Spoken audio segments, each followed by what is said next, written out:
Hi hello வணக்கம். இன்றைக்கி அதிரன் சோமில் ஒரு சூப்பரான ஸ்நாக்ஸ் ரெசிபி பார்க்க போகிறோம். கீரை போண்டா.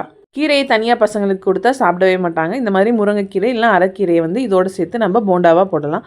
ஃபர்ஸ்ட் கீரையை கிள்ளி வாஷ் பண்ணிவிட்டு சிறு சிறு துண்டுகளாக கட் பண்ணிவிட்டு அதோடு நம்ம இந்த மாதிரி கடலை மாவு சேர்த்துக்கிட்டு காரத்திற்கேற்ப பச்சை மிளகாய், அதுக்கப்புறம் கொத்தமல்லி தழை, அதுக்கப்புறம் கருவேப்பிலை, அதுக்கப்புறம் தேவையான அளவு வெங்காயத்தை சிறு சிறு துண்டுகளாக கட் பண்ணி இதோட சேர்த்துக்கிறோம். அதுக்கப்புறம் சுவைக்கேற்ப உப்பு சேர்த்து கொஞ்சம் கொஞ்சமாக தண்ணீர் சேர்த்து நம்ம இதை நல்லா மிக்ஸ் பண்ணி விட்டுறோம்.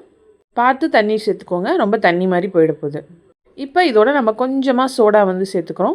அதையும் வந்து தண்ணியில் நம்ம கரைச்சி விட்டுட்டு இதோட சேர்த்து மிக்ஸ் பண்ணி விட்டுறோம்.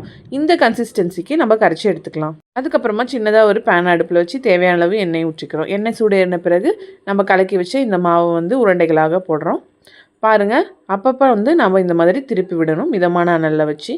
பாருங்கள், நம்மளோட சூப்பரான கீரை போண்டா வந்து ஈவினிங் ஸ்நாக்ஸுக்கு வந்து ரெடி ஆகிடுச்சு. பசங்களுக்கு இந்த மாதிரி செஞ்சு கொடுத்திங்கன்னா அவங்களும் சாப்பிடுவாங்க, ஹெல்த்தியாகவும் இருக்கும்.